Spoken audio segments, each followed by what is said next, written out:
Nós agradecemos, Pai, pela oportunidade que temos de estarmos reunidos em Seu nome, de elevarmos os nossos pensamentos a Ti e emanarmos os melhores sentimentos nesta união.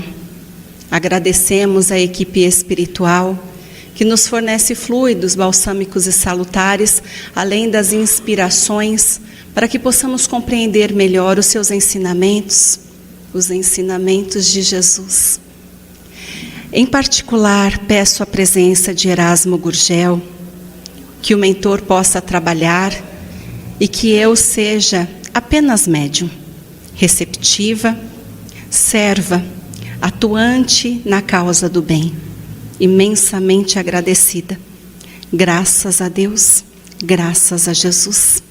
A palestra de hoje tem como tema a candeia e o alqueire. Nós vamos organizar toda esta palestra seguindo o Evangelho de Lucas, capítulo 8, versículos de 10 a 17. E Jesus disse: ninguém acende uma candeia e cobre com um vaso ou coloca debaixo da cama. Pelo contrário, coloca em local apropriado sobre o velador para que todos vejam a luz. Não há nada oculto que não venha a manifestar-se e nem escondido que não venha a ser revelado. Para compreendermos melhor, nós podemos utilizar o livro Evangelho de Redenção, de Paulo Alves Godoy. Ele vai nos explicar que a luz deve ser acessível a todos. Jesus é a luz do mundo. Suas palavras de vida eterna devem ser acessíveis a todos. Foi por isso que ele legou seus evangelhos, porque nos seus evangelhos nós temos as palavras de Jesus. Mas este escritor diz que no passado, seus detratores, eles tentaram tirar o brilho dos seus ensinamentos, procurando ofuscá-los com dogmas e adornos, esquecidos de que, sendo ele a luz do mundo, não existem meios de ocultá-lo. São estes ensinamentos como a casa construída sobre uma colina. De longe, todos podem avistá-la. Deus enviou Jesus para que ele pudesse iluminar os horizontes sombrios do mundo. Mas sempre existiram criaturas que preferem viver nas trevas, envolvidas com o mal, com o terror. Na época em que Jesus esteve aqui, reencarnado, muitos desejaram tirar Jesus de cena. Eles não concordaram com seus renovadores ensinamentos, optaram por viver sob o império das leis antigas, se recusaram a ver Jesus, a aceitar Jesus, não permitindo que a luz de Jesus brilhasse sobre as trevas. Eles estavam ignorantes de que aquele Jesus era o Messias prometido. Eles não aceitavam que Jesus era o Filho de Deus, que vinha para retirar dogmas, para retirar falsas doutrinas, obscuras doutrinas. Então Jesus teve muitos opositores, escribas, sacerdotes importantes como Caifás, fariseus, todos estes que não descansaram até que a luz se afastasse completamente. Eles investiram tudo para que Jesus fosse capturado, para que Jesus fosse detido, e não descansaram enquanto não viram Jesus suspenso na cruz. É com isso que nós trazemos logo de início a primeira reflexão da noite. Nós estamos falando de luz e trevas. Nós temos Jesus como a luz que irradia diante de nós e nos mostra o caminho para chegarmos a Deus. Jesus é a nossa luz. Mas se nós temos a luz, nós também temos as trevas. E este escritor disse que em todos os tempos sempre houveram criaturas que preferem viver nas trevas, e nós questionamos: vocês estão envolvidos na luz ou nas trevas? Existem muitos que dizem que seguem Jesus, mas nós podemos saber se estamos envolvidos em luzes ou trevas diante dos nossos pensamentos. Quais são os pensamentos que costumam envolver o meu dia? São pensamentos de harmonia, de paz, de esperança, lógico, envolvidos na luz? Ou são pensamentos de desastres, horrores, tormentos, mortes e decepções que envolvem as trevas? Neste momento, alguns dos meus irmãos estão pensando em obsessões. É verdade, meus irmãos. Muitos irmãozinhos do plano inferior, buscando vingança, buscando perseguição, buscando nos afligir, se aproximam de nós e enviam também pensamentos em desarmonia. Então vocês vão dizer, os pensamentos não me pertencem?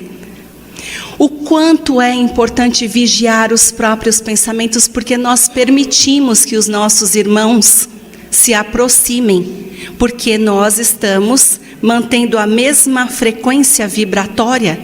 Se os maus se aproximam de mim, é porque de alguma forma estou ligada ao mal. Eu preciso vibrar no bem e por isso eu disse, vigiar os meus próprios pensamentos. De alguma maneira me desvencilhar deles, me ocupar com ações enobrecidas.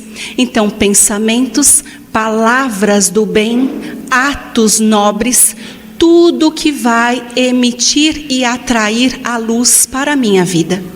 Desta maneira, cada um de nós aqui, saberemos se estamos envolvidos na luz ou se estamos envolvidos nas trevas. A aparência pode lembrar uma pessoa que é muito iluminada, mas que no fundo esconde atos, pensamentos do mal e está envolvida nas trevas. Então, pensemos, quais são os seres que desejamos atrair para perto de nós?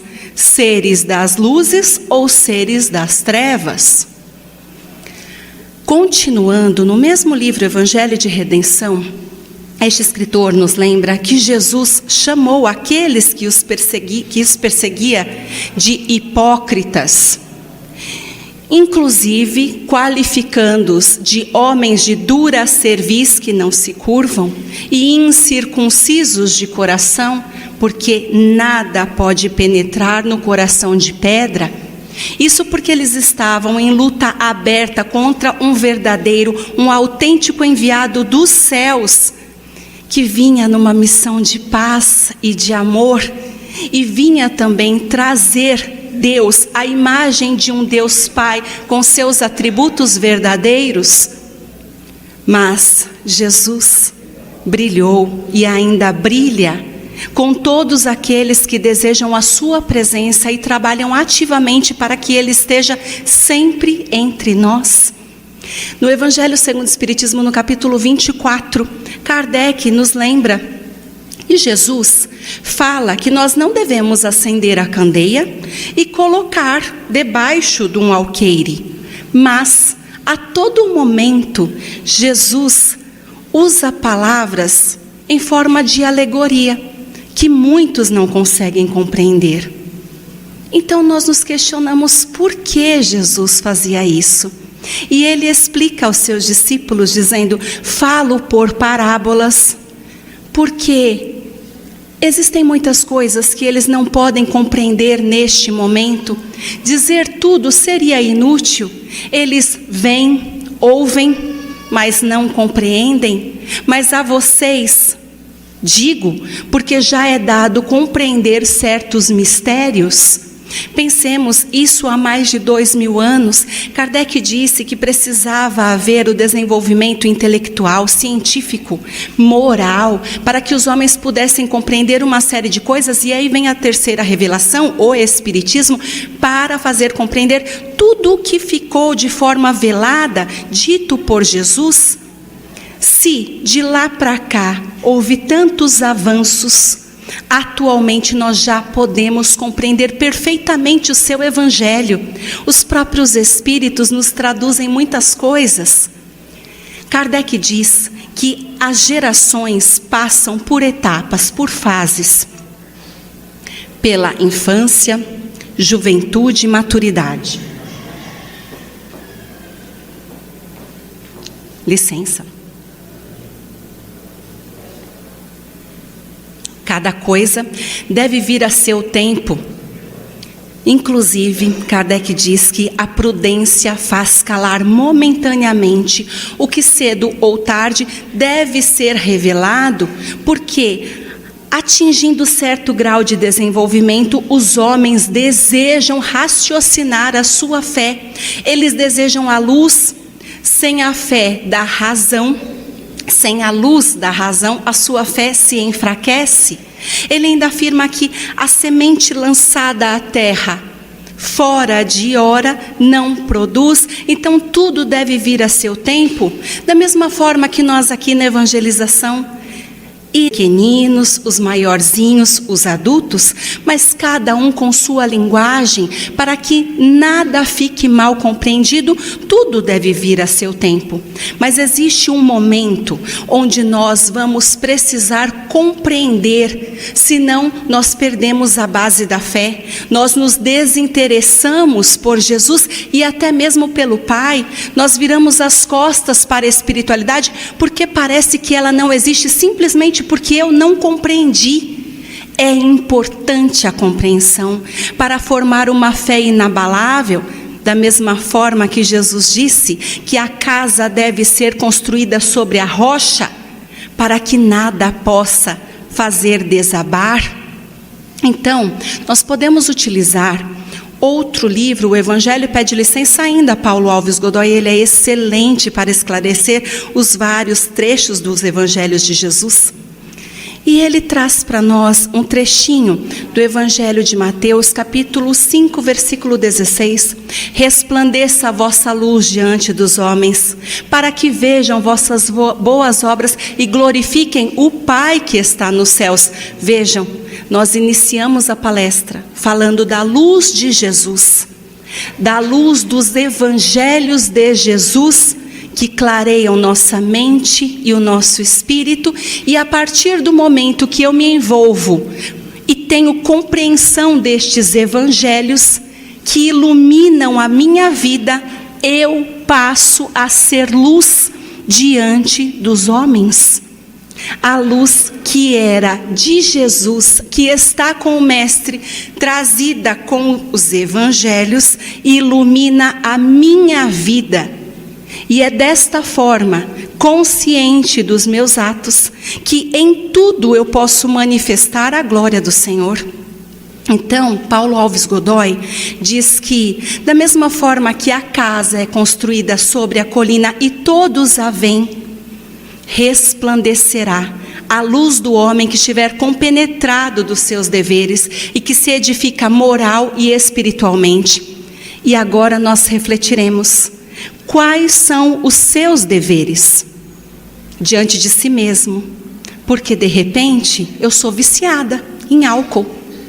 E o meu dever para comigo é eliminar estes vícios físicos. Mas eu também posso ser uma pessoa extremamente maledicente e eu tenho um vício moral que preciso eliminar.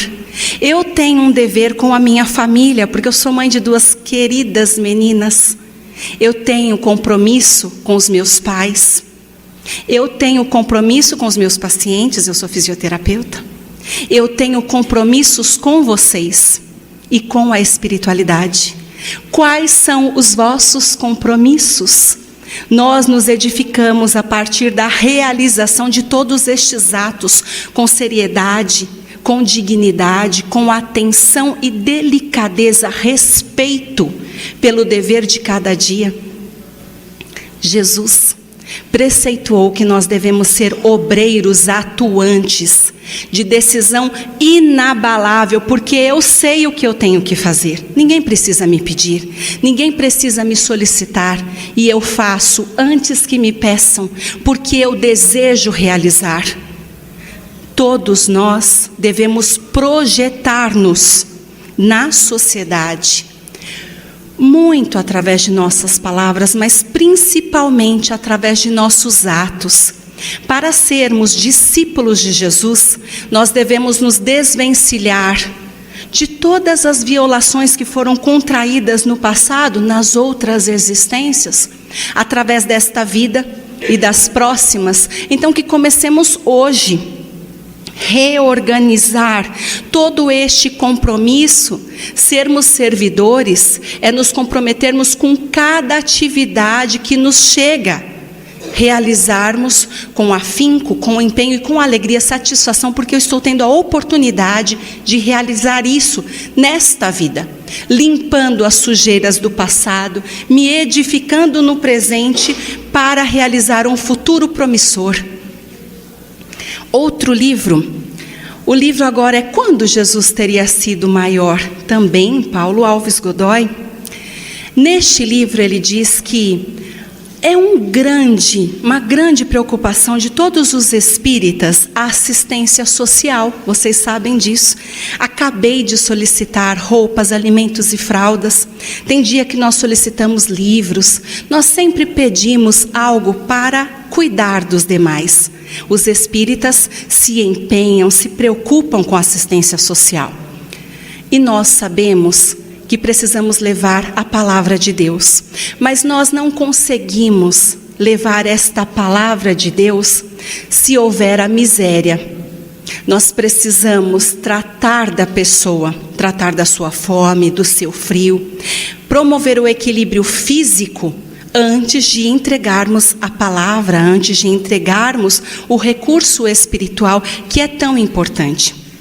Mas este escritor nos faz lembrar que em determinado momento ele estava conversando com alguns amigos seus, muitos trabalhadores e dirigentes de algum centro espírita que ele não mencionou no livro. Então ele disse: mas por que, meus irmãos, eu nunca vejo vocês sentados assistindo às palestras doutrinárias? Por que vocês não sentam para assistir? E eles disseram: não, isso tudo é balela. Eu não posso perder tempo com lenga-lenga, porque eu preciso trabalhar, arregaçar as minhas mangas, colocar as mãos à obra e trabalhar ativamente. E então este escritor diz: o que seria de todo o trabalho cristão, de todos os evangelhos que nós temos hoje, se Jesus tivesse se limitado apenas às curas e a expulsar demônios? Jesus atraía as multidões, sim, realizava inúmeras curas, multiplicava pães e peixes para alimentar os famintos, expulsou muitos demônios, mas Jesus fazia tudo isso na intenção de atraí-los para promover os seus ensinamentos.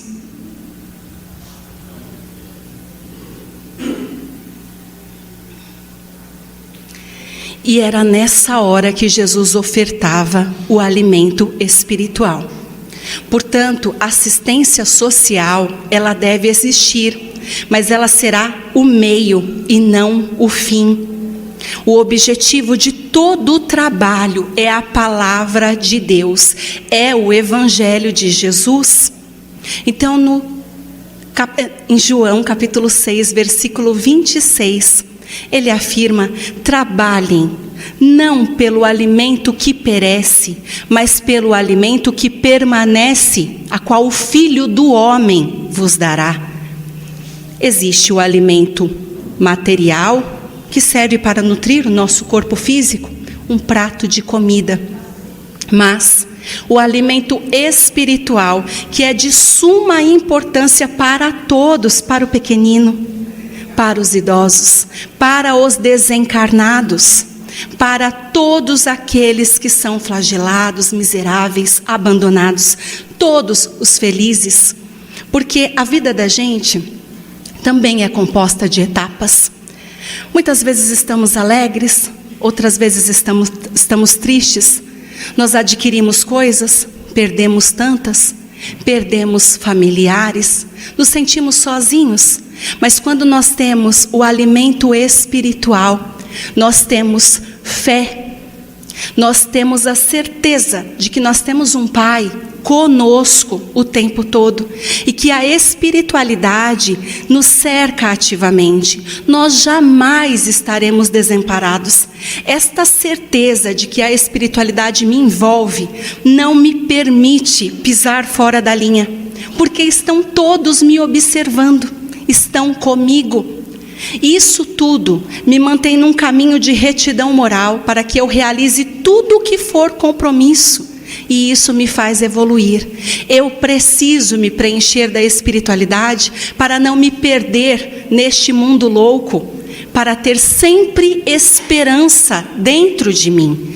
Este é o alimento espiritual. Mas este escritor ainda finaliza dizendo que os discípulos, depois de algum tempo, depois que o mestre voltou para o Pai, eles fundaram uma instituição social, a Casa do Caminho, que recebia elevado número de sofredores e criaturas marginalizadas de todos os tipos. Mas eles perceberam que não deviam ficar ali, fornecendo assistência material para aqueles sofredores. Eles tinham algo mais a executar. Eles precisavam trabalhar com as palavras de Jesus. Era a sua missão. Então, em Atos 6, versículo 4, perseveraremos na oração e também na distribuição no ministério das palavras de Deus, porque era ali onde estava a maior relevância das suas vidas, a sua missão, e é com isso que eu trago a reflexão final. Nós todos precisamos da luz que é Jesus. Então, depois de tudo isso que foi dito, eu questiono: como está o nosso envolvimento com o Mestre? Qual é o meu envolvimento hoje com o Mestre Jesus? Não sei. Eu não leio nem a Bíblia lá em casa, eu não estou fazendo evangelho, vim aqui hoje porque eu fui convidada, estou escutando. Também não gosto muito de sentar para assistir palestra, me incomoda um pouco, mas de vez em quando eu escuto. De repente, eu sou aquela que trabalha com a palavra, mas acho muito difícil o evangelho de Jesus. Então, quando aparece uma palestra para eu dar, eu prefiro trabalhar com os temas filosóficos. Eu me saio melhor, deixa essa parte de Jesus para outra pessoa. De repente, eu estou numa situação de comando, onde muitos dependem de mim, aqui mesmo na casa. Eu preciso formalizar temas. Será que o objetivo principal está sendo alcançado? Qual seria o objetivo principal numa casa religiosa? Vocês sabem me dizer? Ninguém? Alguém falou baixinho. Podiam falar alto: Jesus. Vamos de novo? Qual é o objetivo principal numa casa religiosa? É claro, com toda certeza, não existe evangelização sem o Evangelho, não existe casa religiosa que se preze sem o Evangelho, porque Ele é o caminho, a verdade e a vida. Nenhum de nós vai estar em contato com o Pai sem Jesus. Para encarnados e desencarnados, para afortunados ou miseráveis, é o mesmo Senhor, é o nosso Senhor que nos conduz ao único Pai que nós temos, independente de nossas crenças. Se estamos aqui pela primeira vez e somos católicos ou mesmo evangélicos, isso não importa. Nós somos irmãos e seremos levados por Jesus aos braços do Pai em algum momento. Mas nós precisamos nos esforçar e pensarmos e refletirmos como está o nosso envolvimento com o Mestre Jesus. E eu creio que vocês, em algum momento, sentiram o apoio da espiritualidade. E eu acredito que vocês vão se empenhar mais neste contato íntimo com Jesus, porque o nosso envolvimento com o Mestre deve ser de proximidade, neste momento e para sempre, porque é o sustentáculo da nossa existência. Para que possamos finalizar este trabalho, por favor, fechem os olhos.